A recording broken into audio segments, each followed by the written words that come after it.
Welcome to another episode of Two Dudes with Attitudes of Wrestling podcast.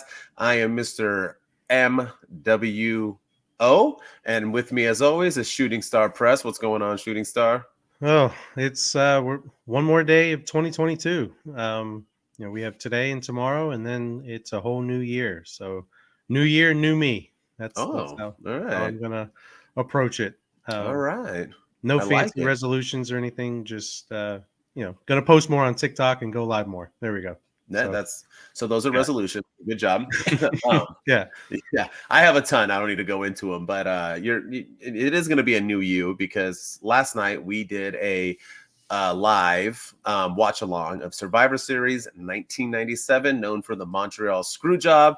For those of you who were there, we appreciate you. The comments were a blast, and I think we had a phenomenal time. It was only the comments were being written, but I felt like everybody was there. It was a good time. If you haven't seen it yet, what's up? Nice hat. yeah.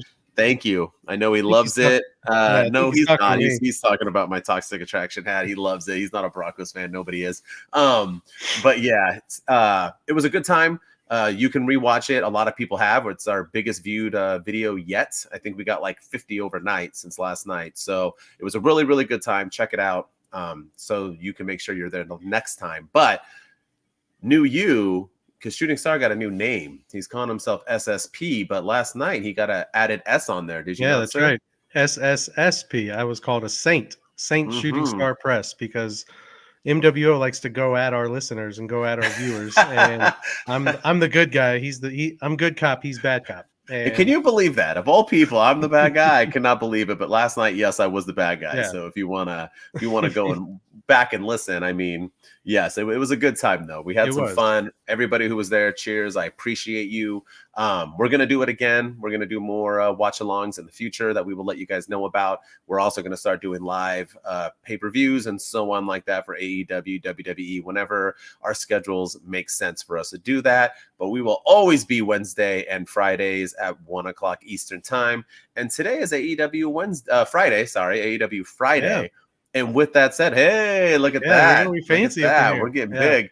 AEW Friday, and that means that we're talking all things AEW. So we are going to review the Rampage, which had some good stuff going on, a Dynamite that I truly enjoyed, and we're going into our New Year's resolutions for that's right. AEW and our AEW yearly awards, which to me I thought was a lot harder than the WWE one. So Oh, yeah, big yeah, time. so we'll see. I don't know if that's a good thing or bad thing, but we'll see if we are on the same page again. We have not shown each other these awards yet, so Nope. who we think is going to Yeah, win. For anybody watching on Twitch and YouTube, please subscribe. Also, I want to say and follow us. Comment, please. Put out the comments. We are getting comments. I love it. Let us know how we're doing. Let us know what you enjoy, what segments. 2023 is going to be a blast with Two Dudes with Attitudes. We are sorry about YouTube yesterday. We showed it live on our screen, and I guess you cannot do that on YouTube. So WWE sent Mr. SSSP, Mr. Good Guy yeah. himself, a nice little letter saying, "You do it again, they're going to pull him up in a back Yeah. alley and beat him up a little bit, DX style." So, But on the bright side, WWE watches our podcast, so hopefully that'll lead to some subscribers and right, some what up, followers. Trips? Right. Well, we know Stephanie's watching because I'm on here, so she's always been a big There you fan of go. me.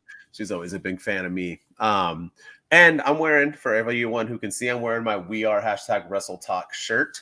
If you are a TikTok subscriber and you do it, check out my man, Mr. B-Roll over there, and he makes these shirts. It goes to a good cause. It's all for mental health awareness. Proceeds go to that. So We Are #WrestleTalk. B-Roll, shout out to my guy. Good dude. The shirt is awesome. It's good quality as well. I like wearing it. It looks good on me. It makes my pecs look big, like I work out. I'm kind of looking like, it makes me kind of look like MJF right now. So I'm digging it. And all that goodness. So as always, too, Apple, subscribe, 5-star us, give us those 5-star ratings. The more 5-star ratings we get, the more people will see us, and which will get us out there without having to promote on TikTok and get our views out there. Same thing with Spotify.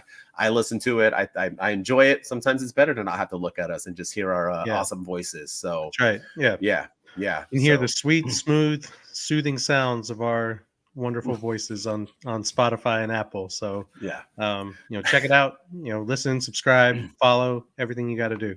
Yes, yes. And as always, get those sponsors going. Come on, Coke. I see my man drinking Diet Coke again. It's always Right. too early for me to Always. drink Diet Coke. I Yeah. drink it as well. We want that sponsorship from Mr. DDP Yoga. Someone needs to send it out to him. I feel like DDP Yoga would sponsor us. Let's get Oh, yeah. him on here. 100%. Let's get Yeah. him. Dude's a good guy. I want that Blue Chew money, and I also want that tees, pro wrestling tees money as well. So let's get these sponsorships in here. Let's have some fun. And I think we need to get this show started because our WWE one went a little too long. So I don't think we want to go too much over the time limit. So let's get this show on the road. You Yeah, ready, let's Shooting do it. Star? I am ready and ready to All go. right. All right. So Rampage, we talked about this before.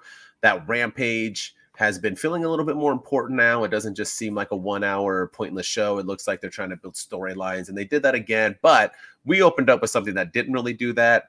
It is a $300,000 Three Rings Battle Royal. I guess the winner is going to get $300,000. And if you can't see me in the radio world, I'm doing the air quotes because these guys ain't getting that money, obviously. But I, for one, I've never gotten that. Whenever they wrestle for money, it doesn't make sense to me because they're not really getting that money. So what's the point, right? I mean, it's not like they're taking home $300,000 cash, so it doesn't intrigue me. It's not like I'm like, man, I really hope this tag. I hope John Moxley can get $300,000 to put into his bank account after this match. I can give two rats about it. Anyway, the match happened. As always, AEW Battle Royals fall flat, in my opinion. I didn't think it was that great. And on top of that, I thought the wrong team won. I have nothing against Top Flight, nothing at all. But I don't understand when you got Orange Cassidy and the Best Friends, when you have this Preston Vance guy trying to build a new, image with him, and he was in a group with Rush, and you got people, you had the BCC in it. Are they not the biggest people in your organization? Yeah. And you have them lose to Top Flight? Weird booking for me. I know you want to push Top Flight, but I feel like when AEW wants to build people, and we'll probably talk about this a little bit, they don't know what they're doing with it. Like you don't have to have, and we'll talk about this later on in the show because they did this twice. You don't have to beat somebody really, really good to take an L later on to get built. Sometimes you can just beat people and build a good winning streak to kind of build yourself up. You get what I'm saying? Yeah, no, yeah, I completely agree, and definitely think the wrong team won. The whole thing just felt off. It's always weird to me when Rampage opens up and there's a battle royal, and some of the teams are already in the ring, and then you're waiting on introductions for the other teams. It kind of makes the teams that are already in the ring feel less important. And it just, the whole thing just fell flat. You had John Moxley in it, which I think the whole inclusion of the Blackpool Combat Club in that kind of match was weird in the first place. I don't think they needed to be in it. They're already main event stars. I don't think they're hurting for money. I don't think they need $300,000. But it also kind of felt, I mean, I get why they do it, so they can push this, push somebody new and have them, eliminate somebody credible. I get it, but the whole thing just felt off, and I wasn't feeling it. So maybe, I might have to resend my apology to Tony Khan after last week, where I was singing his praises about how great Rampage was, because this match just did not do it for me. And I like what you said there, because if it was just to push a new team and to build somebody, then I'm all for Top Flight winning. But having Top Flight beat like the likes of Orange Cassidy, Preston Vance trying to get that push, and the BCC, it just felt a little bizarre to me. It really did. Agreed. It didn't work for me. With that said, someone else who is getting a push, but I don't feel like in the correct way, again, is Jade Cargill. Jade Cargill looks like $1 million. She acts like $1 million, talks like $1 million. And even her wrestling now, as we'll get into later on with the awards, she has gotten better. And it's really weird to me that her undefeated streak now is just really filled with jobbers. And I think it's time for Tony Khan to give her some competition. What's wrong with Jade Cargill beating Ruby Soho? What's wrong with Jade Cargill beating, just any? I'm trying to think of all the women in this division that are. There's really not a lot, but but there are. But why not beat somebody that has a name, right? I mean, Ruby ain't doing anything anyway. Why not have her? Why not have her beat a Tay Conti or someone, like at least a name of somebody that at least Tony feels Storm. like Tony Storm would be a good one. She's not the champ anymore, right? Why not? Why not have her beat? It's not going to hurt Tony Storm. Why not have Jade beat some people? I'm just tired of seeing her wrestle people that don't feel important. I know her next match is against the girl that she kicked out of the baddies, and she feels a little bit of important, but she's still not there yet, name recognition either. Not at all. What say you, man? Am I missing some? Is it okay for her to beat jobbers to build her undefeated streak, or should she get some competition? I think she needs. I think it's a little bit of both. I'm okay with jobbers from time to time, Hmm. to boost those numbers up, to make that to to finally get it to a point where whoever does beat her, it's going to feel important. It's going Hmm. to feel monumental. It's going to feel like it's going to be a star making moment. But at the Hmm. same time, if all she's doing is beating scrubs and jobbers, then is it really going to be a star making moment for That's that person that beats her? So I do think she needs some credible opponents. yeah. I like how I know a lot of people don't like this, but Goldberg in WCW, when I know they inflated his numbers a little bit, but he was Hmm. beating jobbers, but then he was also beating guys like William Regal and other wrestlers to, he beat Hulk Hogan to win the title. He beat, Hugh Morris, he was, yeah, I think people he, in Ravens flock. I mean, he was at least beating people with yeah, names. Yeah. combined with scrubs and jobbers Hmm. and whatever you want to call them, enhancement talent, if you will. But yeah, I think they need to do a little a mix of that, a little bit of enhancement talent, some credible opponents mixed in, and then let her go after the main women on the roster, and then let it be a big occasion when somebody does finally beat her. Yeah, So and continuing the trend of Rampage with this last match we're talking about, and this is, they're doing a good job. Excuse me, doing a good job building the stories in a way. I just don't think they're doing it correctly, and maybe that's just our opinions. But yeah, Lethal, and Double J, Jeff Jarrett, on my TV screen right now, it kills me because I am not a Jeff Jarrett fan. They beat Bowens and Billy Gunn, and this is like WWE Vince McMahon that I hated, where and they kind of do with the Usos too, is where you have the champions, and I know Billy Gunn's not the champion, whatever, but it's right, still yeah, it's still a tag team champ, and they were still out there and cut fire rap. By the way, I had to say it was a really really good rap that Caster dropped, but you're gonna have them lose to them. You don't have to have Double J and Lethal beat the champs to feel important or feel like contenders. Once again, why can't you have these guys beat other tag teams, other dominant people to show your dominance, right? To show that you deserve the title shot. I never get why we beat the people with the actual belts when it's non-title. It feels stupid. For one, if you're better than them, then you deserve to have the championship. In the UFC, we don't have the champ fight a guy for fun. And then when he loses, everybody's just like, but it was non-title. I guess he just, didn't give it his, his yeah, 100%. Like if you're beating them, then you're better than them. So I hate these like non-title things. And once again, I know Billy was in it, but it still felt like the tag team champs of the Acclaim loss. And I didn't think they needed to take an L here. I didn't dig it.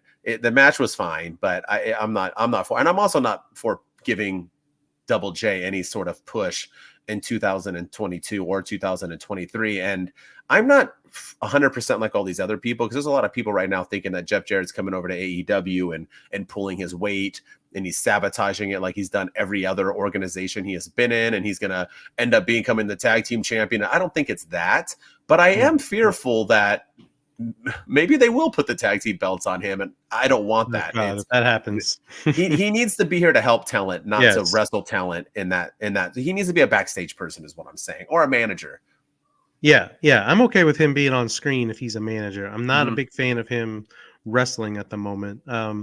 But one thing I will say is Billy Gunn still has it, and that guy. We watched him in a match last night on the Survivor Series on the Attitude Era watch along with Survivor Series '97, and he had it then. He was a young stud then, and now he's an old buck, but he still has it. He can still Mhm. go, and it's pretty impressive to see.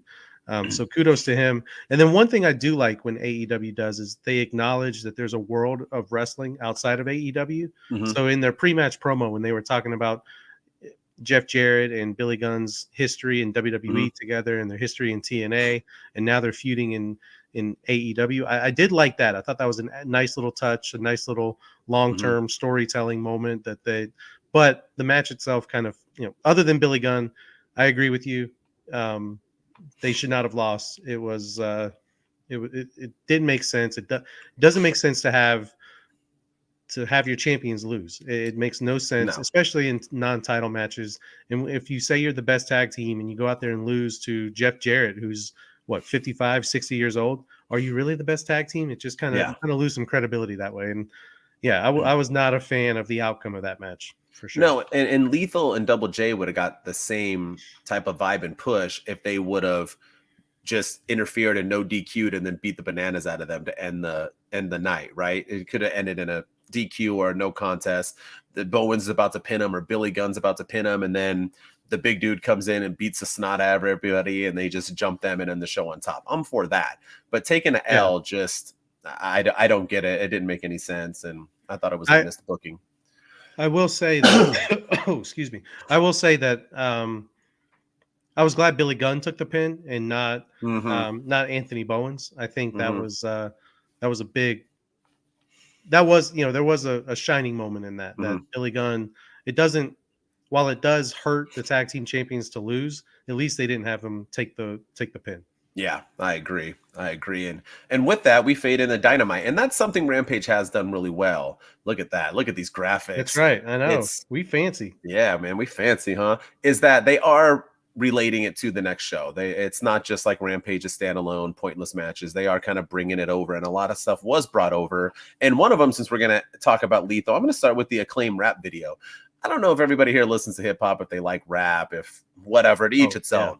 But I've always enjoyed rap. Rap has always been my number one music that I've listened to, but I started liking the Acclaimed, 2, 3, 4 years ago because Caster's raps when he came out. Champs losing on title fights is the worst. 100% Patrick Anthony, you are correct. It is the worst. Whether Billy was in it or not, it's stupid. But they came and cut a music video.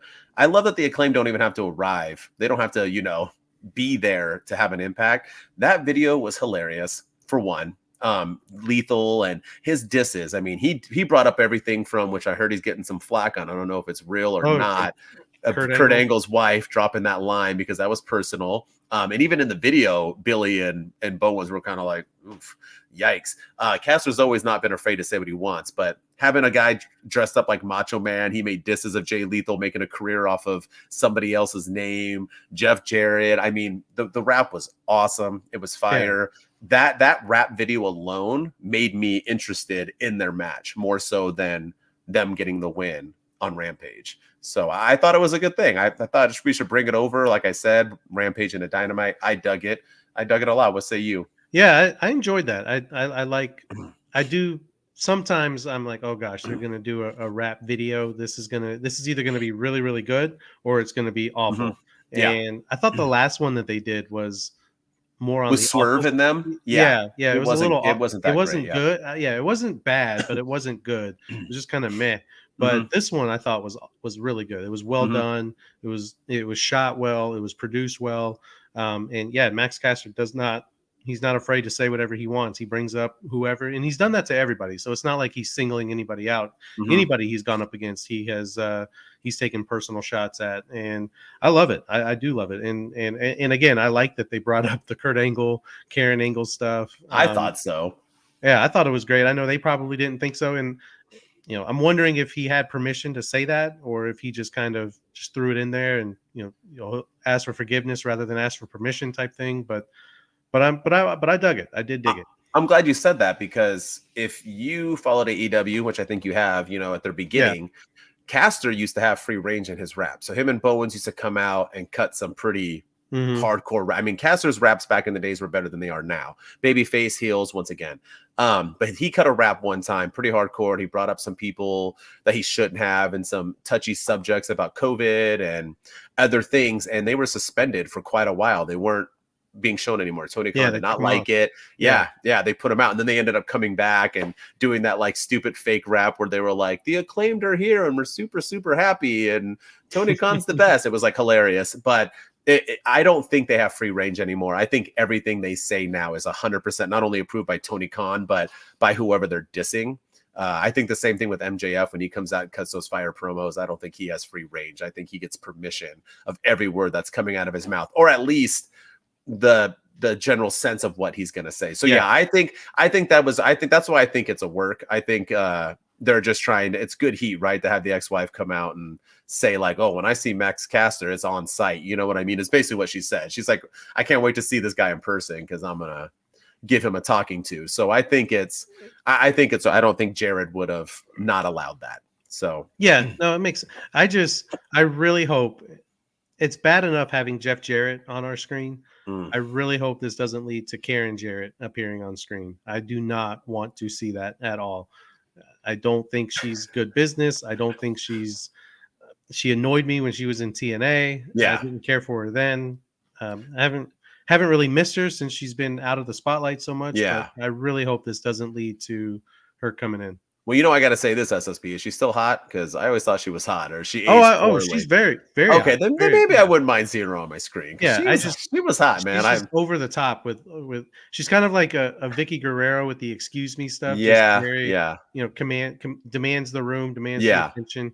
I yeah. just don't want to see it. I just And, do not want to see it. and But before you she's talk beautiful. about, She is yeah, oh, gorgeous. she is. And before you talk about what you want to talk about real quick, is that I have to give props to that too, because we're going to go back old school for these youngins. But that was a pretty respectful time for Kurt and Jeff Jarrett. That Jeff Jarrett came in and straight took his wife. I agree, nobody needs Karen Jarrett on TV. Took his Yeah, wife, 100%. took his wife in real life, like on TV, and they were able to like get over that and continue to work together. So I will Yeah. always forever give both of those men, more so Kurt Angle, Jeff Jarrett. But the fact that Kurt Angle was able to be like, all right, you can have her and move on with his life like that was pretty awesome. Because deep down inside, I mean, we are humans. It doesn't matter if you're having a bad marriage or a good marriage, that hurt. So divorce is not easy. And so it gives me hope that if they can make that work, then maybe Punk and the Elite can make it work, and we can get them back in AEW, or we get one of those four back in AEW. Mm-hmm. And it leads to business. You think he's going back to WWE? I still think he's coming back to AEW. He's coming back either way. I wouldn't be surprised. Yeah.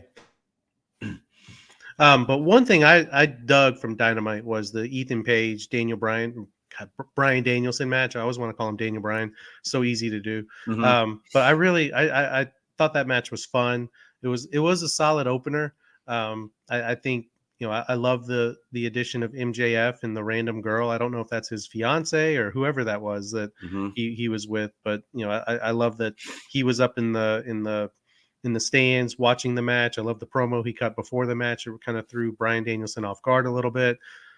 I thought, and the wrestling match itself, I thought it was a solid opener. I think that Page showed what he can do in the ring. Bryan Danielson did his thing. I loved it. I thought it was like I said, a solid opener. Bryan Danielson got the win as we all expected him to, and I'm excited. I'm intrigued about this Bryan Danielson MJF feud. And I thought it was ironic too that he did the Regal stretch in that match. I know they're really pushing the William Regal story, and that's the whole reason they're feuding in the first place. But I thought it was I just thought it was all well done. I thought it was a good opening wrestling match for Dynamite. Yeah. I got a lot of feelings on this match. One, I don't know if that was his fiance or not.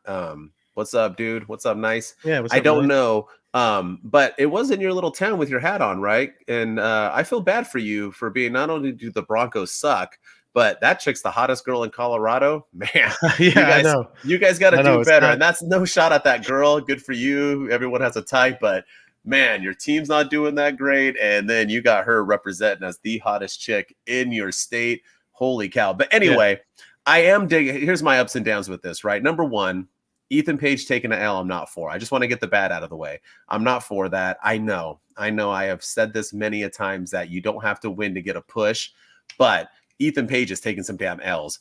Dude was like, this is like the AEW 101.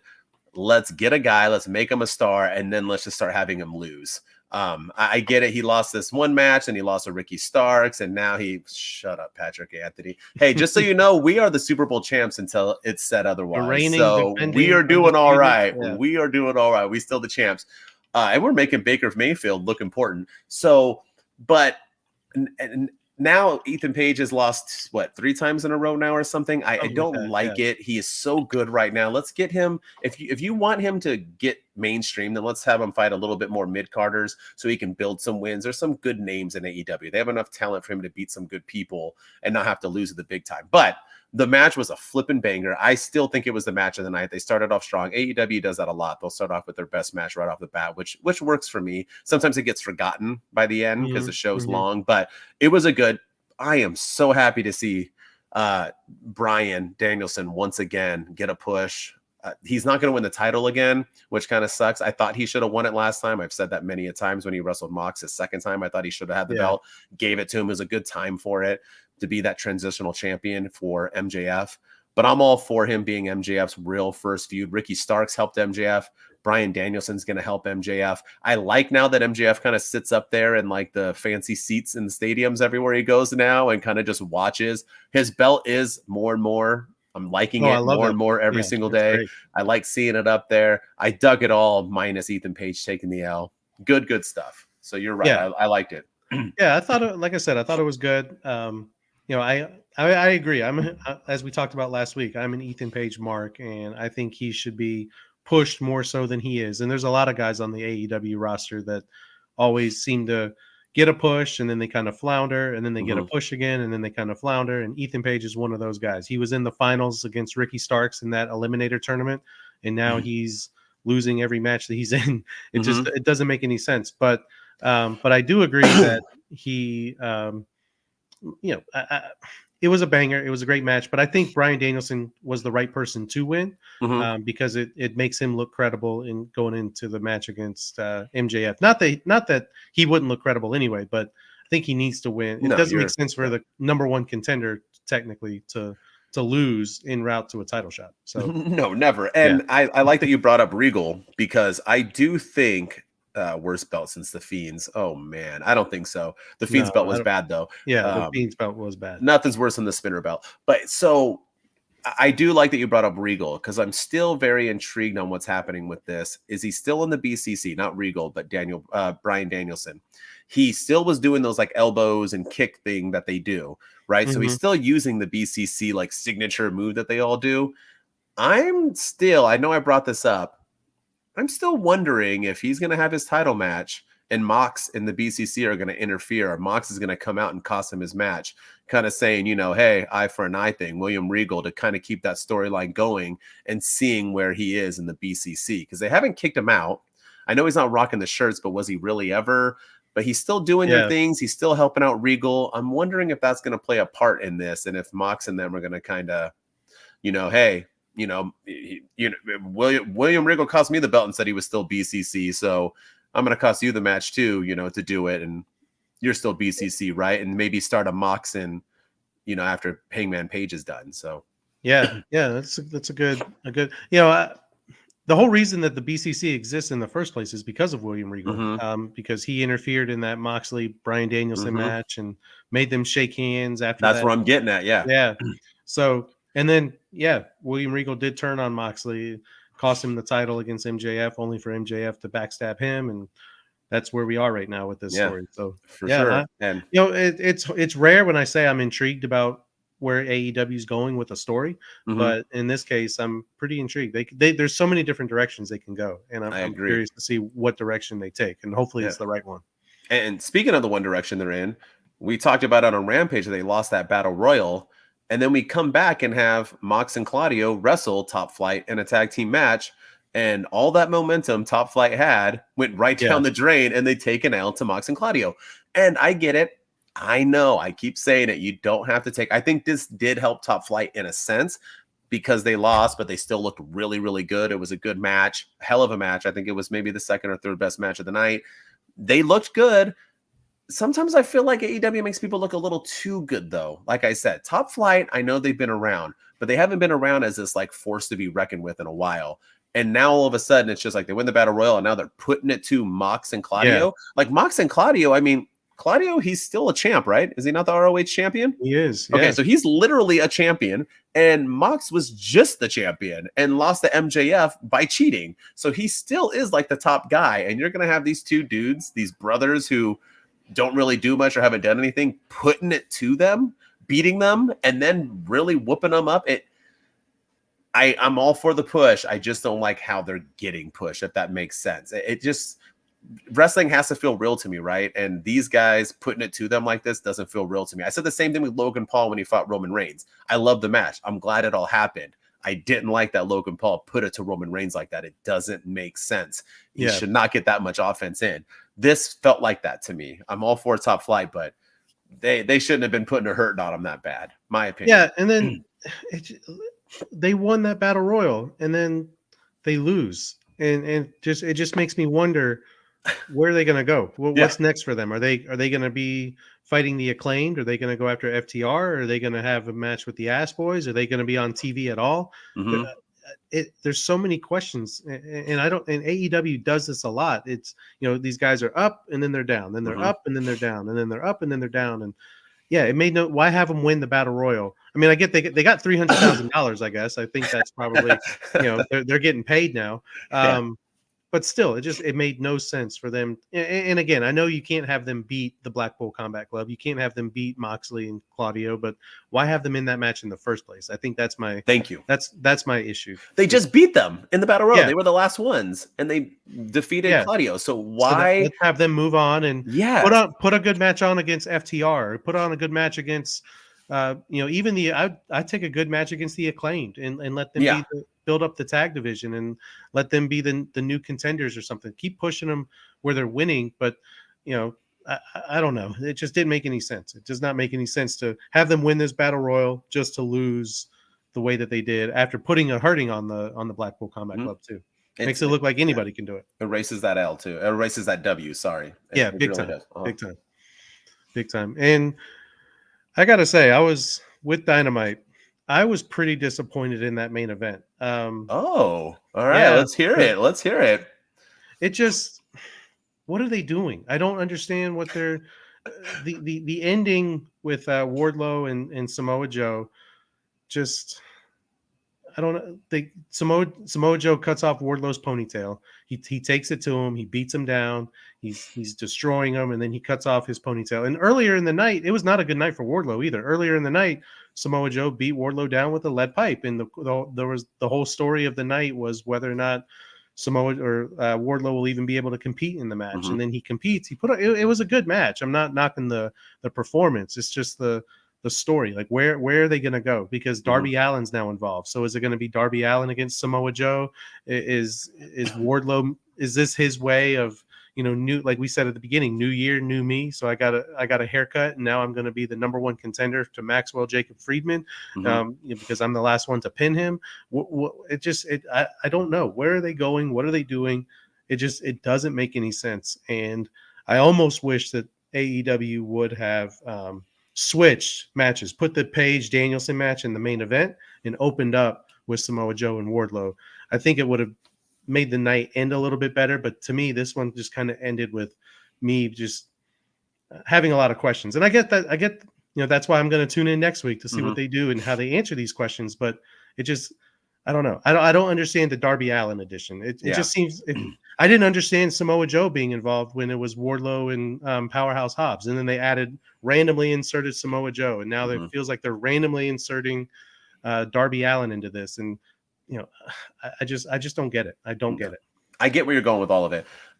This was another match where I was kind of all over the place with it. For one, I thought the match was good. I thought it was a really good Yeah, match. it was a really good I match. did I'm not enjoy it. knocking the performance. Yeah, it's No, just the I did have a problem with one of the performances though. Wardlow needs to learn how to sell an injury. He didn't sell that leg injury that well. He yeah. started off kind of limping a little bit, like playing it off, and then all of a sudden he was like over it. I think he realized either I'm gassed or I can't keep limping around and do these moves I want to do. He kind of stopped selling that leg pretty quickly, which I've always had a problem with in wrestling. Is that if you got injured, then you need to sell it. And some people are really good at it, some people are not. Wardlow is probably his first time trying to wrestle during an injury. The ponytail thing, I think it ended because I think Tony Khan really thought that ponytail thing and Darby coming out was going to feel more important. The crowd reacted well to the ponytail thing. It's funny because when I was watching it, I thought, okay, does Wardlow normally have his ponytail out like this? Because normally he starts with a bun and then Mhm. it kind of like gets raffled up a little bit, but he came out with that thing like a ponytail, and I thought it was bizarre. So when I saw Samoa Joe grab those scissors, I was like, okay, that makes sense. Yeah. Because that's why he had the ponytail out. I don't blame him for cutting off that thing. Supposedly, I'm a straight dude. I don't know, teach its own. But I guess Wardlow is a sex symbol, is what I'm hearing on TikTok. He's like Ladies love this. him. Yeah. The ladies, I'm sure dudes do too. I think he is just like this man's man. Everybody wants a piece of him. I think they're going to want him more now when he gets rid of that ponytail. To me, I think long hair now is I think he's going to have a nice clean cut. I think the dude's going to look pretty damn good. I think the ladies are going to love him more. So I think it's a win for him in the long run. Not everybody, when they cut their hair off, look good. Shawn Michaels is a prime example. But some people, you know, can look. Undertaker. Yeah. The Undertaker looked awful. But I think some people, yeah, I think he's going to look all right. I think it's a win. But I don't get Darby. What do you think of Joe's new King of the Television Oh, it's gimmick? Brian's House of Random. Yeah. What's up, one my of my dude? I'll favorite answer people on that right TikTok. now. Yeah, we'll answer that. I don't understand Darby. Darby just lost to Samoa Joe. So didn't they just wrestle a couple of weeks? I don't understand that. If it would have been Darby's first time, it would have felt more important. But I agree with you. The match was good, but the ending wasn't good. The King of Television, I dig it as long as they run with it. The one thing I hate about wrestling is when they give somebody maybe 2 belts, like what they did Becky 2 belts, and then she lost them like a month later. I don't like when you make a gimmick and you make sure so then you get rid of it. I think it's a cheap way to get money. I don't want to see that. If he's going to be the King of Television, let him have these 2 television titles for a while and let him be that dude. But if he's going to be the King of Television, then he better be wrestling on my damn television every week. That's what I was going to say, is he needs to be wrestling and defending these titles. Yeah. You know, I think both. That's the big thing. Yeah, both titles. That's the big thing. Jade Cargill with the TBS championship, you know, she has all these matches, and we just talked about her, that she squashes all these jobbers, but she never defends the TBS championship, and that's technically the women's television championship. And she never really defends that title on TV. And if they're going to give Samoa Joe this King of Television gimmick, which I'm all for, I dig it. It's a new version of Joe. It's something cool, creative. Defend the damn titles every week, and you know, at least do more than what you did when Wardlow had the belt, or Scorpio Sky when he had the. I don't believe in playing hot potato with the title, and I feel like the TNT title has been since Cody Rhodes. Yeah, it's bounced around. It has bounced around from person to person to person, and now, you know, I hope Samoa Joe, if they're gonna go with this King of Television, he holds it for a while. Yeah, and before we move on to resolutions, speaking of the TBS champion, I don't think she's ever on TBS. So she only wrestles on Rampage, which is on TNT. So I always think that's funny too. If you're the TBS champion, wrestle when they're on TBS. I don't get it. The TNT, Samoa Joe should be on Rampage. He's the TNT champ. I don't think they understand that. I don't think people realize that TNT and TBS are the channels. That's why those are the titles, which are both stupid. I mean, imagine WWE having a USA champion, like not the United States, like the USA champion, the Channel 11 Fox champion. Like it's so stupid. Rename it to the television. It would make sense. Yeah, they already have the ROH television title was awesome. Yeah, the ROH. Yeah, it was awesome times. Let's bring back the European title, even in AEW. But my friend, we got to get going. That was the week in review for AEW. I thought AEW had a good week. I liked Rampage for what they were trying for, and I thought Dynamite was actually a really good show. I thought it was a good way to end off the year.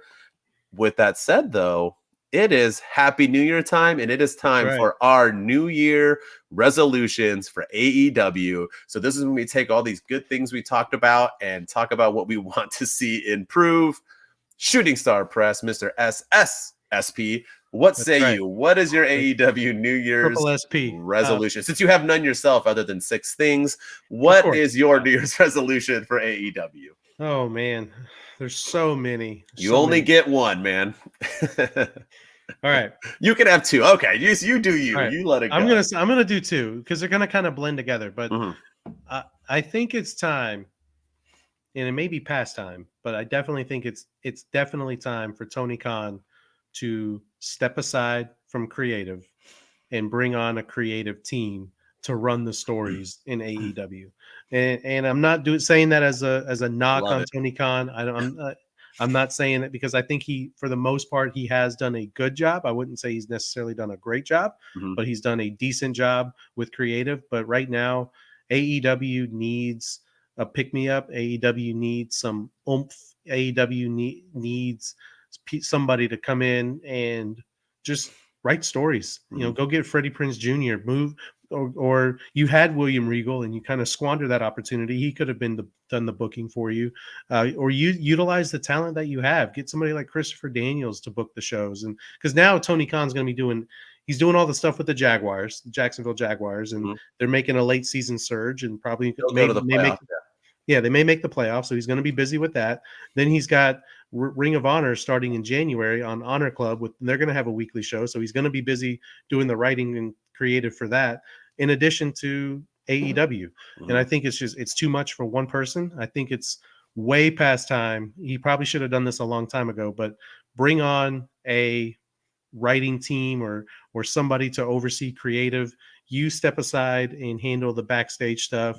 You do the hiring, you do the releasing, you do the contract signing, you do the the backstage meetings with the team. You kind of you're still the head of the company, you're still the man in charge. Maybe you can finalize all the storylines if you want, similar to what Vince McMahon did, but let somebody else that you know yeah, let somebody else run the show when it comes to creative. I think it's time, especially with WWE and how good they're doing with Triple H and Shawn Michaels and NXT, and Triple H running the creative in WWE. They're not perfect by any stretch, but they're way better than they were. And I think if AEW wants to set itself up as a potential competitor or as a real threat to WWE, which I don't think they ever will be, but if that's how they want to go, it's time for Tony Khan to bring somebody on and take the head of creative. I agree with you fully. Mine is basically the same thing. I didn't add in Tony Khan. I want to add on to that. Great episode. I love both of you. Yeah, thanks, Brian. Hey, thank you, my man. I appreciate that. Thank you so much. Thank you. I think with TK is that when I talk about TK like you did right now, people always think it's like a diss. When I say that he shouldn't be writing, shouldn't be part of creative, people are like, oh, how dare you? He's done so much. No. I'm a huge wrestling fan, probably just as much as Tony Khan. I think we're about the same age. If I might be older. We've been watching around the same amount of time, the same amount of wrestling. And if I bought an organization because I had $1 billion, I wouldn't write for it. I wouldn't book for it. I would hire people right off the bat. Would I have final say? Sure. I would have people do things, and then they would have to go to me and say, hey, are you good with this? And I would say yes or no. But I wouldn't be booking, and he is doing that. He has almost all say and thinks he can do these type of things. He needs to let people do. He's probably gonna have Jeff Jarrett start doing it, which I think is a mistake. No, I think that's a huge mistake. Yeah. But I agree. My New Year's resolution for them was storylines and feuds. I want to see these I want to see storylines. So if it takes getting rid of Tony Khan, but one thing AEW has always lacked, minus MJF. Right? MJF is the only one who's had real feuds in AEW since the beginning, to be honest with you. There's maybe sprinkles, but some real feuds have always been MJF, whether it be with Wardlow, whether it be with Punk, whether it be with whoever else, Chris Jericho back in the days. It's always been long-term telling with only MJF. We need to build stories. We can't have things like Wardlow fall apart. We can't have, things like Ethan Page right now, even a Ricky Starks. These people need to continue to be pushed, but they need feuds. Jade Cargill needs a feud. People need feuds and storylines. That's what makes WWE feel more important than AEW, because they do that well. They tell good stories. And so I think this is where we really need to be right now with AEW. And that's what I'm hoping for in 2023, is that they figure out how to do that. It needs to be more than just matches. They have great matches. They have that down. The talent can wrestle. So do that, but add it in with good storyline and feuds. And that's what I'm hoping for. And if it takes, like you said, to get rid of Tony in that department, then I'm all for it. Bring in anybody. Bring in Freddie Prinze would have been a good one. And I think Freddie tried and they didn't want him. Yeah, they didn't want him, his own, which was stupid, because Freddie wrote really well in SmackDown. I mean, he's wrote the whole Jeff Hardy Undertaker stuff. That was all him. So I'm all for it. And Jeff Hardy winning his first title was all him. So that's what I'm saying. We need people like that and people who have open minds with the business. So yeah. And I also think Tony Khan needs to grow the business a little bit and get a streaming service. You can do more, not just ROH. Yeah. You can do more than just change the look and feel of your show every week, which he's going to do starting January 4th. They're going to have a new set. They may have a new logo. They're going to have a new opening. But if you're really going to change things, it's time to change the creative, change the stories, grow the business, get a streaming service. And that's all the stuff that he can focus on if he's not running creative. So I agree. And a streaming service would be great, because they've been around long enough now that I would like to go back and watch the beginning. I would go back and watch the COVID thing now during that time and rewatch it to see how it feels, because it was great. They just didn't have a crowd. So cheers to that. I agree. So yeah, man, that's our New Year's resolutions. And now I think we're moving on to it's time. The AEW Year-End Awards. Golden Globe Academy Award time. I think someone's house is burning down in the background of this. There's a smoke that's at my wife's cooking the smoke detector. Oh, I did not Yeah. mean that, Mr. Shooting Star Press. That's not what I meant. I did No, not it's mean all your good. cooking was burning the house down. No, the smoke detector is going off, so I don't know what's going on. Yeah. Probably my children messing with it or something. I don't know. You're probably supposed to be watching one of them right now. Hopefully, All yeah. right. All right. So let's start off. Let's start with most improved. All right. Most improved wrestler of the year. This can be a female, a male. We're going to do, if you didn't catch our WWE one, we were going to say a runner up and then who we thought the person is who won our award. Mr. SSSSSSSSSSP, you may start. All right. Most improved. I know I didn't follow the rules in the WWE one. I did 3, 2, and 1, but this time I followed the rules. I stuck to it. I stuck to the script. So my runner up is Orange Cassidy. Okay. From where he was at the beginning of the year to where he is now, I feel like he's gotten so much better. He's a credible All Atlantic champion. I like what they're doing. I like his. I'm starting to dig his gimmick. I wasn't feeling it at first with the whole like, well, whatever. But now I'm kind of digging it. I'm curious to see what happens with him and his best friends. Now that he's going against, I think he's going against one of them for the All Atlantic Championship. Trent, yeah. Trent, yeah. And so I'm curious to see if that's the end of that group, or if they're gonna go their separate ways, or if they're gonna kiss and make up at the end. I don't know, but I am. I really like what they've done with Orange Cassidy this year. But he's still not my winner. My winner of most improved wrestler in AEW this year is Ricky Starks. From where he was at the beginning of the year to, he was hardly on TV. He was commentating on Rampage. He was in matches with guys like CM Punk on Dynamite, or actually he never had a match with CM Punk. Now that I think about it, Powerhouse Hobbs did, but he was in that. He was, him and Hobbs were working together, and he was hardly being used. To where he is now, I think, if Tony Khan squanders this opportunity, it's another reason that he should not be running creative, because you have a potential star in your hands with Ricky Starks. You have a potential future world champion. You have a potential, I love his feud right now with Chris Jericho. I love the match with MJF not a few weeks ago. I like the promo battle he had with MJF. He went toe to toe with probably the best talker in the ring, or in all of wrestling. He went toe to toe with him in a promo battle. And some could argue that he maybe won that promo battle against MJF, and MJF probably held back a little bit to let Starks have his time to shine, which kudos to MJF. But from where he was at the beginning of the year to where he is now, Ricky Starks is my most improved wrestler. All right. And once again, everybody, we did not talk about this beforehand. We have no idea who each other are picking. My runner-up was the same, Orange Cassidy. I have to go with Orange Cassidy. Yeah. I've always been an Orange Cassidy fan. I've loved him since day one. I was begging Tony Khan to put the title on him, a title, and he got it. Why I think he's most improved, though, is because he expanded his character. He was that meh. He was the definition of meh, and he just did his thing and this and that. But now he has an edge to him. He does more. He still keeps his meh. He still does his kicks, his thumbs up, brings his belt out in a backpack, and has that whatever personality, keeps his hands in his pockets, but he wrestles now. He has his promos are a little bit different. He has evolved his character to stay the same, but get better. I love it. It's something I was hoping they'd do with Danhausen, but I don't think they're doing anything with that guy. No. So I'm all for it. But my winner of most improved is different than yours. I liked Ricky Starks. I thought this was a hard award to give. Mine is none other than Jade Cargill. I'm doing Jade Cargill like I did Mandy Rose. Mandy Rose, I gave most improved because she went over to NXT and kind of fine-tuned her craft. Jade Cargill was kind of just thrown into this role that she had. She didn't have a lot of experience, and I think she has really found herself the past few months. I think her year has been amazing with the baddies, with her promos, with her look, with her vibe, her in-ring. I know people think she's garbage, but I think she has gotten better. I think her matches are entertaining now. I like what she has been doing, and I think the future is hers, and I think she might get most improved again next year. I think she is doing her thing.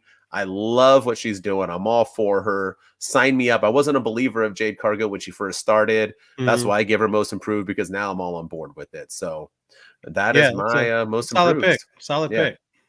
So. All right, sir. All right. Now we're going to go from most improved. Let's do shocking moment. Let's have some fun right now. The most shocking. Let's see if we're on the same page with this. Maybe we are, maybe we aren't. Let's go, Shooting Star. All right, so this one I did do 3, 2, 1, even though I said Of I course you stuck to did. the Yeah, script. after But you just said you did. yeah, Yeah, let's. yeah. But shocking moment number 3, and I'll be brief. But it was Soraya uh, debuting or returning at AEW Grand Slam. I thought I didn't see that coming. And there was still questions about whether or not she was medically cleared, and apparently, I guess she is. And now she's. I do think it's a boost to the women's division having somebody like her there, and I think it was a damn good moment because I don't think a lot of us saw that coming. I think a lot of us Mm-mm. didn't see her ever coming back to wrestling, and now she's in AEW of all places. So she was my number 3. My number 2 was the MJF pipe bomb in LA. I love that moment. I thought it was great. It was one of those moments where you're asking yourself if it's real, if it's fake. Was it story? Was it scripted? Did he really no show the autograph session at the pay per view the night before that kind of derailed Wardlow's push a little bit because it became the MJF show? So yeah, it made you think, if is he going back to, is he going to go to WWE? Is he done with AEW? It was a really good moment. Did the network really make Tony Khan take him off TV and delete him from all of all that stuff, delete him from the website and make him, just non-existent for the 6 months that he was gone? I don't know, Mhm. but it was a damn good moment. But my most shocking moment is the CM Punk gripe bomb at All Out. Because Great again, bomb. we had the pipe bomb and the gripe bomb, but That's funny. I think it's and this isn't necessarily a good shocking moment either. I think it gave the company a little bit of a black eye, especially since WWE had just had the news of Vince McMahon retiring. Triple H was taking over creative. WWE just had a banger of a pay-per-view at Clash at the Castle the Saturday before, and AEW needed a big pick-me-up. They didn't even have the main event planned for All Out until the go-home show with him and Mhm. Moxley. And then he just goes out there at the media scrum after winning the title. He was hurt. He got hurt again, number one, and then he has that press conference, and we all know what happened there. We don't need to rehash it, but it was just not a good look for AEW. And there's still people out there that think it's a work. There's still people out there that think it was 100% scripted, and it was just a way to get Kenny Omega off TV because he's still hurt. It was a way to get CM Punk off TV because he's hurt. But it was when you have to suspend your 3 EVPs that are also wrestlers, which I don't really agree with that tactic at all, having EVPs as your talent as well. But when you have to suspend them and you have to suspend your top babyface, the top moneymaker, whether you like him or not, he is the moneymaker in the company. It's not a good look. And now we don't, from where CM Punk was at All Out in 2021, where he was all, "Yay, I'm happy to be here," to what happened 1 year later where he hates everybody. And it was not a good moment, especially like I said before, with the rise of WWE becoming destination wrestling again to AEW. It kind of started it kind of started what became a little bit of a rough patch for Mhm. AEW. So yeah, that's my most shocking moment. All right, so we have all 3 the same. If I was to pick a third, it would have been Soraya. My runner-up is that pipe bomb. Yeah, thank you, Patrick. That pipe bomb. Me and Patrick actually were at that event when MJF did that pipe bomb. It 100% was a work. Oh There's yeah, no doubt about it. It they was. announced it. They announced that MJF was coming out ahead of time, so you he, knew. he came out. He from the back went into the ring, did his Played his thing. music. Yeah, When they cut him off, he was still there, and then CM Punk limped out because he injured himself at that event because he's an yeah. idiot and he jumped into the crowd and hurt himself. And when he came down, MJF ran away and scurried off into the. All of it was a work, 100%. The end, but it was an awesome moment, and I thought it was the most shocking moment just because AEW hadn't really been doing stuff like that, and when he came out and did it, it was just it was pretty cool. And I have to go with the most shocking moment being the All Out post scrum as well. The thing about it, though, is I don't want to go too much detail about it because you covered a lot of it, but I think the biggest impact of it and the most important was the respect I lost for Tony Khan. Right Yeah, before that was a then, big Tony one. Khan he's a big running his mouth. He acts like a tough guy. He does it with Eric Bischoff. He did it with when Vince left, and he made a rude comment about Vince getting kicked out of the WWE and so on. He likes to be snarky he's like these people on these, social media, these keyboard warriors. He's really easy and cool to talk crap when he's not there. But when stuff happens in front of him, he's who he is, a 4'8" nerdy rich kid that has never fought a day in his life. He's literally sitting here listening to CM Punk not only shit on every single person in the back, but on him as well. He was insulting Tony Khan in front of Tony Khan. Bro, grow a set. You literally, if I was Tony Khan, I would have put Punk I would have stopped that mic. I would have told him to get the heck out of here. Give me your belt. You're out of here. Goodbye. In front of everybody. You want to make for good television? Fire CM Punk on national TV on that thing. TV. I would have been like, get the hell out of here. You're done. Get out of here. Take your stuff and leave. I would have said that dude was literally, I don't know what Punk was thinking. I don't know. I know he's drug free, but it looked like he was doing something before he went into that post scrum. I know he probably injured himself and maybe he was pissed off about it. But the fact that he came on and decided to stuff his mouth full of Twinkies and shit on everybody in the back, it's just a moment that I'll never forget. It was stupid. And these are reasons why I don't think he should ever be in wrestling again. I think he will be because money talks and everything else walks. But what he did there, I think, was unexcusable. It was not okay. And it was not a work because it didn't do anything. Nobody got enhanced from this. The Elite is actually, I think, worse off because of it. I don't think they're as popular as they were before, even with this trios. Fans are kind of turned against them now. It was a hot mess. It should have never happened. And I think even more so than Vince, I think this was the biggest stain in wrestling. And I thought it was definitely the most shocking moment. I agree. Another reason because Triple H, he started to bring press conferences to post WWE shows. Mm-hmm. He did it with Survivor Series. He did it with Crown Jewel. And the big thing is Stephanie's not there. Stephanie doesn't do that. It's Triple H that's doing it, and that's why if Tony Khan could get another person to be the head of creative, they could lead the media scrums and then they could put somebody like CM Punk in their place. And nobody wants to see Tony Khan. Nobody cares. Tony, and you can't talk. You're not a presence when you look at you, and you don't know how to speak. For the fact that he sits there, Triple H, when he does his media scrums, he's not there the whole time. He lets his people come out and do their thing. Why is anyway? We can go on all day, but most shocking moment. Let's move on to promos. What were your best promos of AEW this year in 2022? So my runner-up, I think I'm going to get some heat for this, but it's the MJF pipe bomb. That's the runner-up. That's my runner-up. Yeah. Well, you already got the heat, brother. I know. It's the MJF pipe bomb. And the only reason that I say that is because MJF, as great as it was a great moment. Mm-hmm. And I like that they played some realism into it because they took him off TV for an undisclosed amount of time, and Tony Khan would not talk about him in person. And I'm sure they were talking behind the scenes, but he was not talking about him in person to play up that story, which I thought all of that was well done. But if you go back and watch that promo, a lot of it is verbatim of the 2011 CM Punk pipe bomb promo. You were gonna say that with just CM Punk lovers, with just a couple of F-bombs thrown in there and a couple of swear words thrown in there. But the reason why this would have been my winner, but my winner is actually, and the person that won is not. I don't really care for his promo style. I don't really care for the way he cuts his promos, but I think he cut a really good one. It was Jon Moxley. And the promo that he cut on the Wednesday, the Dynamite after the All Out stuff, where he came out and we had MJF come out after his big return, and he was playing the babyface angle, and he had the Josh Allen jersey, and they were in Buffalo, and everybody was cheering for him. And then he ripped the jersey off and said, "Josh Allen sucks." And then Jon Moxley came out there. If you go back and watch that promo, I wanted Jon Moxley to win the championship, hold the title for X amount of years, never lose it again. I was ready to run through a wall for Jon Moxley, and you could tell that he loves AEW. He wants it to succeed. He wants to see it grow.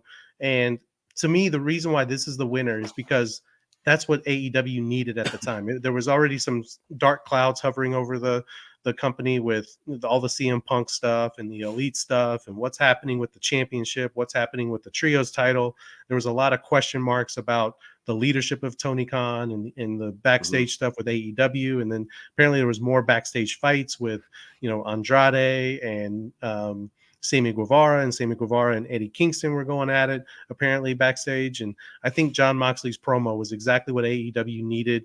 I think it kind of righted the ship a little bit and kind of took them in a little bit of a better direction that shows that AEW would be fine without the Elite and CM Punk. And so I think it's exactly what they needed. So if you go back and watch that promo, and again, I'm not a big Moxley fan when it comes to his promo ability, but that promo that he cut, I thought was pretty well done. And you could tell that it was something that AEW needed at the time. All right, respect. All right, my promos are both MJF, so there you go. Yeah, I think you know who my winner will be. But my runner-up is the promo MJF did when he talked about his childhood. I thought that might have been better than the pipe bomb, but I had to give the pipe bomb the winner. Is that the one with CM Punk? The CM where where he basically talks about as a kid, this and that, and he was such a heel. This is before he started doing this fake baby face thing now, like all the time. But this is the first time he did it. He made that crowd was booing him out of the building, and he turned that crowd was cheering him, chanting his name, and he talked about the picture. They made it into a shirt, and then CM Punk made it all the better when he walked down and like went up to him and was like, put the mic down. Is that real? Is this real? And MJF hugged him and what it was flipping promo, like not 101, promo masters. That was like a master class of a promo. He had the crowd eating at the palm of his hand, and everybody was like, what the hell is going on? Is he a bit like it was awesome. Is a moment that it was just lives in me forever. But I had to do the MJF pipe bomb just because I think that was the birth of MJF. I know he was already big before then, but after that pipe bomb, everybody knew, all right, this is his organization and he's the future. So yes, sir. No, I actually forgot about that Punk and MJ. I thought for some reason that happened in 2021 because it feels like their feud was forever ago. And it started on like Thanksgiving of last year. And like, I'm pretty sure it happened this year. Hopefully, you're right. It did. Yeah, because they had their match in March, the dog collar match. That's what I'm saying. Yeah, so I thought it was. Yeah. Well, it's a long year. It feels like forever ago. Yes, sir. All right, let's go in. Best tag teams. Let's go. I'm assuming there's only two choices, but maybe I'm wrong. All right, let's go. Runner up for me is runner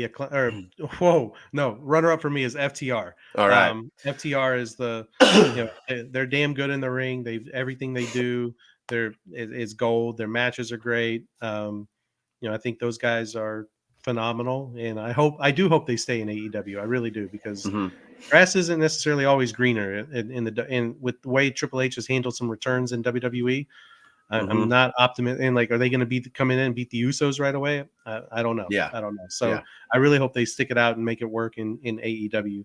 But my winner, of course, is the Acclaimed. From where they were at the beginning of the year to where they are now, I think it's awesome. And I love everybody loves the Acclaimed. I would say that they may be one of the most. They could be the most overact in wrestling. If not in all of wrestling, but definitely top three with the Bloodline and the Acclaimed and MJF. So nothing more needs to be said. They're the tag team champions, and they're great. So we're spot on with that. I have FTR as the runner up as well. I know a lot of people have FTR as their overall winner in all of wrestling, and I wouldn't help. Once again, these are opinions, right? So I'm all for whether you think it's the Usos, FTR, New Day, the Acclaimed. But FTR, they brought it. They did their thing. But I have to give it to the Acclaimed only because, for one, they're homegrown. And to see them just come from where they were, and they are by far the most overact in AEW. I don't even think it's close. I think they're more over than MJF. Every time they come out, they get the hugest pops. People shut up when he's doing his rap. The scissoring thing is like the most dumbest thing ever when you think about it. And now I scissor people all the time. Scissoring is where it's at now. It's hilarious. That's how over they are. They are the it factors in AEW. I think they are the future. And when we get into more of our categories, you'll see how much I love them. But the Acclaimed definitely have arrived, and they are here to stay. And I think that's why they get that push over FTR. And they just need to win matches and be on TV. If you're going to have a shirt that says Acclaimed every Wednesday, have them on TV every Wednesday. At least they rapped this time. At least they made a music video. So at least they were on it. And now for what I thought was the hardest one, in the sense that I had to kind of figure out who to put in here. But let's do best female of the year in AEW. The female was hard for me, man. Top female wrestler. I was like, hard. Who could even get it? It was, Yeah. So I'm going to say, for me, my runner-up is Jade Cargill. Okay. She's 45-0 for a reason. She has you were spot on when you said she was your most improved because of how much better she's gotten. She's undefeated. She's never lost. Hmm. She is won that TBS championship in January of this year and has held on to it through December of this year and will probably hold on to it for the foreseeable future. She's gotten so much better in the ring. She is somebody to look out for. And like I said before, if they do this right, whoever dethrones her could become a huge star in AEW and really be a huge boost to the women's division. So curious to Agreed. see where that goes. So Jade Cargill is my runner up. And this one was tough. This was a tough category, but my winner, I got to give it to Britt Baker, DMD, just Oh. for everything she means. She is the women's division in AEW. She even now with the current women's champion, it kind of feels she she feels second fiddle Hmm. to Britt Baker, and I think Britt Baker is the star of the women's division. I think if she were to leave and go to WWE, I think it would hurt the women's division in AEW more so than it would. Yeah, I think it would be a huge blow to them, probably Hmm. more than Cody Rhodes leaving, because Cody Rhodes left, and it was kind of like, okay, we have plenty of talent to go on Hmm. and to continue on. But if she were to leave, I think the women's division would seriously suffer significantly. And yeah, I mean, I just think everything she means to AEW, she's one of the pillars of AEW. She has put on banger matches after banger matches after banger matches. She has been even now that she's not the champion, she's still putting on a hell of a show. She's putting on a great performance. So to me, Yeah. it's Dr. Britt Baker, DMD, as woman of the year. All right. And that's surprising because you would think I would have had her in, and I don't. And I'm like the biggest Britt Baker fan, but I Oh don't have her in yeah, my two. Yeah. So weird. Yeah. yeah, this was a hard one for me because, like I said, I don't think any like last year was Britt Baker. This year, I don't think so, in my opinion. Mhm. But I'm gonna go runner up. I'm gonna do Tony Storm. Um, Okay. her Yeah. her title reign and run sucked, but they all have basically other than Britt Baker's in AEW history. But I think I have to go with Tony Storm only because she was so unimportant in WWE. She never, after she left UK, she never really felt important anywhere. And she came over to AEW and made an impact. And she's had some phenomenal matches. Some of the best female matches of the year have included Tony Storm. And Yeah. even though they didn't use her correctly, it's not her fault.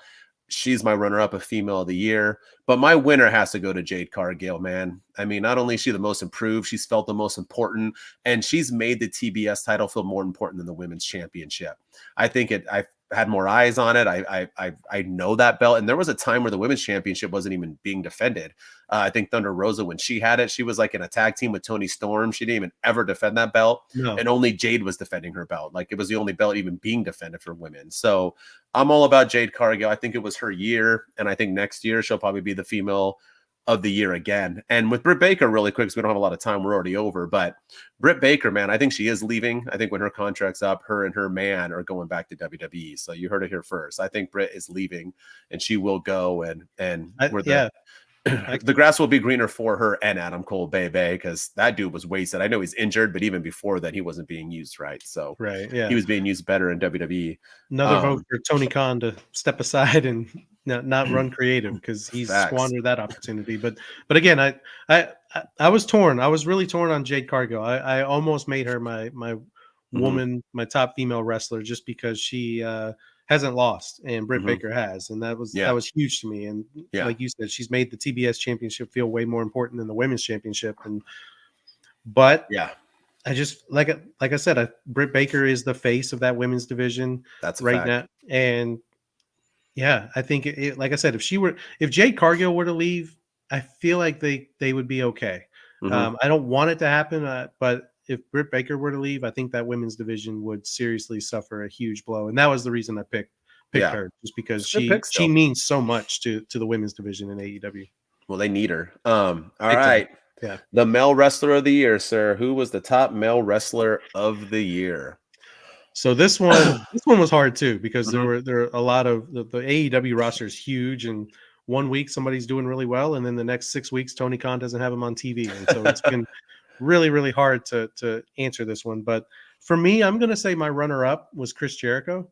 The man Whoa. has All right. I yeah like it.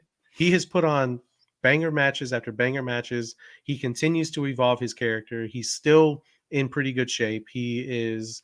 Uh, at the beginning of the year, I believe he was a babyface, and now he's one of the biggest heels in AEW. He hates it when people sing his theme song. He's got a banger of a theme song too. It's a great Best in song. the business, yeah. Yes, 100%, way better than his one in WWE. And yeah, I think Chris Jericho, now he's in a feud with Ricky Starks. He's been in matches with Bryan Danielson. He's had matches with John Moxley. He's been in the ring with, a number. He put over Action Andretti not too Mhm. long ago. He's made him look like a credible star. Yeah, I think it's got to be Chris Jericho as my runner up. All right. I think he is he's doing his thing. But my winner of my top male wrestler is MJF. I think that even though he hasn't this one was hard because he hasn't wrestled for 6 months out of the year, Mhm. but I still think everything that he's done in AEW has been gold. Everything he touches has been gold. His match with CM Punk, the dog collar match, was really good. His matches with John Moxley was really good.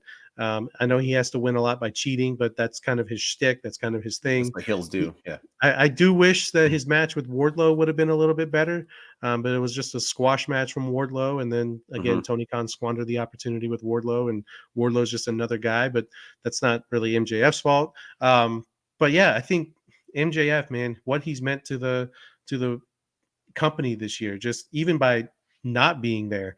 The whole question was: is he coming back? When's he coming back? Is this the pay per view? He comes back. Is he coming back at Dynamite? They're in Long Island. Is he coming back for this? And they held him off all the way until All Out. And yeah, now he's the champion and he's doing his thing. So I got to give it to MJF. All right. I like the Jericho pick. I didn't think of that. So that was a good choice. I'm gonna go with a guy who I think most people, my runner up is a guy who I think everybody is probably gonna say is the top male of the year. That's John Moxley.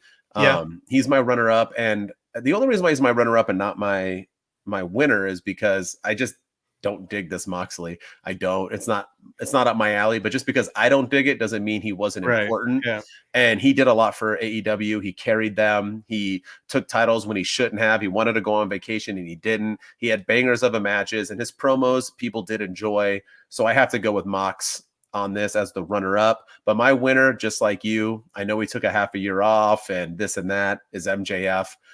The thing is that as you'll foreshadowing from my matches of the year and so on, MJF just felt important. I think in every category we could have done other than female and tag team, it could have included MJF. Even though he wasn't here the entire time, his presence was here, and him ending the year winning the title finally, just he has to be my male superstar of the year. I've talked about him enough. No need to keep on going, but no, yes, yeah, I he's great. got I got MJF. And with that said, let's go into the MVP. And the MVP of the year, for everyone knows, isn't technically the best male or the best female. It's the person who is the most valuable person in this organization. So, who are your MVP runner-ups and person for AEW? Okay, so my runner-up again was my runner-up for top male of the year, and that's Chris Jericho. All right. I think he like I said before, he keeps getting better and better. He keeps evolving his character. He keeps finding a way to stay relevant, and I think he means so. Especially when AEW is going through their dark times with Mhm. the CM Punk stuff, I think he just means so much to the people backstage. And some of the people are saying that him and Moxley and Bryan Danielson stood up and led backstage meetings, and that they really he won a lot of people's respect because of some of the stuff that he said and the way that he carried himself and the way that he presented himself and the way that he was the leader of the locker room. I think that's a huge thing for Chris Jericho, and I think to me he was the runner up, and he's just had really good matches from all the way from the beginning of the year till now. He's still putting on bangers of a match. I'm excited to see him against Ricky Starks. I love that feud, and yeah, I'm curious to see. And all these people that say that Jericho does stop putting people over, I don't believe that. I think that's all he's doing, and even just by being in the ring with him, he's putting people over. So Facts. kudos to Jericho. So he is my runner up, but my MVP. I think this one's pretty obvious. It's John Moxley. He has meant so much to that AEW team and that AEW locker room. I think that again, that promo that he cut after on the Dynamite after All Out was exactly the pick me up that AEW needed. He's been their guy from the very beginning when the injury bug, hit AEW and hit the locker room, where Adam Cole couldn't compete and Bryan Danielson Oh couldn't yeah, that's compete and right. CM Punk couldn't compete. Who was the guy that stepped up? It was John Moxley at Forbidden Door, and he became the interim champion. And then CM Punk happened, and who was the guy that stepped up? John Moxley. And MJF came back, and who was the guy that stepped up to fight MJF? It was John Moxley. And John Moxley, this is a guy that was supposed to be on vacation right after All Out. He was supposed to probably be done for the year and just take some much needed time off to recover, because he bleeds every other match that he's in, and he needs some time to take care of that. But he's there. He's been there from. I know he had a little bit of a stint in rehab at the beginning of the year, but since he's been back, I feel like this has been his best year in AEW, and he's had to carry the torch, and he's had to carry the company on his shoulders when a lot of people couldn't, a lot of people wouldn't, and I think Moxley, to me, hands down, is the clear cut MVP. All right, man. And once again, so my MVPs, my runner-up is he does ages like a fine wine. Yes, sir. Yes, he does. I feel bad not putting Jericho on it. I wasn't even thinking of him, but I mean, you're right. Jericho deserves some love. But my runner-up is actually John Moxley, and I feel bad for giving him the runner-up because he probably deserves to be the MVP, and you're Oh correct man, with everything you yeah. said. But like I said, I just didn't dig it. I didn't dig Moxley this year. It just wasn't my thing. So since I didn't enjoy him truly, and this is my opinion of who the MVP is, I couldn't give it to him. I had to give it to the Acclaimed. I just Okay, think yeah, that's a good pick. they are just, like I said, they're just so over. They, with the scissoring, I guarantee you Acclaim sells the most merchandise. They probably help them in that aspect. The people love them. I just thought it had to be the Acclaimed. I think they had the biggest year. They felt the most important to me. It probably should have been Moxley, but I'm going to go ahead and step outside the box and give it to the Acclaim, because they definitely have arrived, and everybody loves the scissor now. So Oh yeah, it's not a bad pick. That's actually yeah, and they've meant a lot to the tag division too. They brought some credibility back they there, did. and It feels that's important. the whole notion that AEW pushes all the XWWE guys, when now you have Orange Cassidy holding one of the titles, you have MJF holding the top title, and you have the Acclaim holding the tag title. So It's about time. yeah, so Yeah. I think that's I don't hate that pick. I think it's a good pick. Yeah. And now on to our last award of the night, or the day, or the Yeah, whatever. and It is. I don't have a thing for it. He I does not. forgot. He Yeah, did make match of the year. Fantastic. So, yeah, and that's right. my fault. We ran over this and I forgot it. But match of the year was probably the hardest one because, as you know, AEW focuses on one thing, and that's their matches. So Yes. every match is usually a banger. So you can only pick two, sir. Shooting Star Press, what were your match of the years? MJF versus John Moxley at Full Gear was my runner-up. All right. I know you don't dig Moxley, but I actually dug that match. Again, Moxley was carrying the company on his shoulders, and he put over the younger talent. You had the whole deal with William Regal. There's a story being told there with William Regal, and why he turned his back on the Blackpool Combat Club, and now he's not there anymore, but they're still using him in storylines. So yeah, I thought it was a good match. I thought MJF did his thing. He looked good for someone who hadn't wrestled in 6 months. I thought it was a really good match. It was entertaining, and of course he won by cheating, which is his thing. But hey, he's the champion now, and I thought it was a good end to the year for AEW pay-per-views. All right. Respect. But my match of the year is CM Punk versus MJF, the dog collar match at Revolution earlier this year. That match was brutal. That match was intense. That match, everything about it, the build up to it was great. The storytelling in it was great. The promo battles were great going into it. And then the overall match itself, I thought it was CM Punk's best match that he's had in AEW. It is. And I thought it was one of MJF's best matches too. And the Wardlow story, where Wardlow handed Punk the ring instead of Max, and that led to what should have been his rise up the main roster, building yet another AEW guy and yet another young star. And they squandered the opportunity there, but that's none of their faults. It was the man running creative there. I just thought that was an intense match from start to finish, and yeah, I felt like I kind of knew CM Punk was going to win, but it was still an intense match. It was still a Yeah. brutal match, and it was entertaining. And yeah, that's my AEW match of the year. But this was also a really tough category for sure. Nice. It was. And you know, something we should have done, and maybe next year, is storyline of the year, and Yeah, that match definitely had the best storyline of the year, and that's what yeah, made it so 100%. important. But I'm gonna go. My runner up might be a shocker. So just so everybody knows, FTR and the Briscoes aren't allowed to be in these categories because they were never in an AEW match. That none of that was AEW, so people know before people shit on us for not picking that match. Oh yeah, Um, yeah. but my runner up is, believe it or not, it was at Forbidden Door. It is Orange Cassidy versus Will Ospreay. That match was a banger. I don't know if you saw it or if you remember it, but that was kind of the moment that I think people realize that Orange Cassidy is actually a professional wrestler and more than just a meh guy. I Mm-hmm, think mm-hmm. that moment is what changed Orange Cassidy in Tony Khan's eyes and most people's eyes, and which led him to winning this All Atlantic Championship.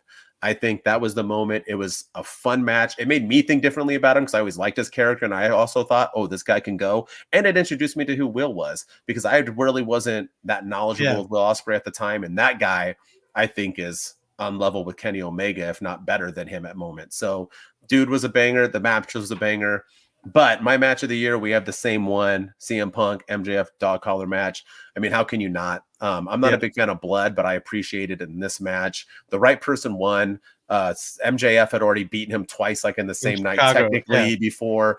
You know, you didn't need MJF to win. It led to Punk moving on to the title. It led to so much with Wardlow and MJF. The storyline, the match, the dog, everything about it was perfect. It was well done at Revolution. So cheers to that. And that is also my match of the year for AEW.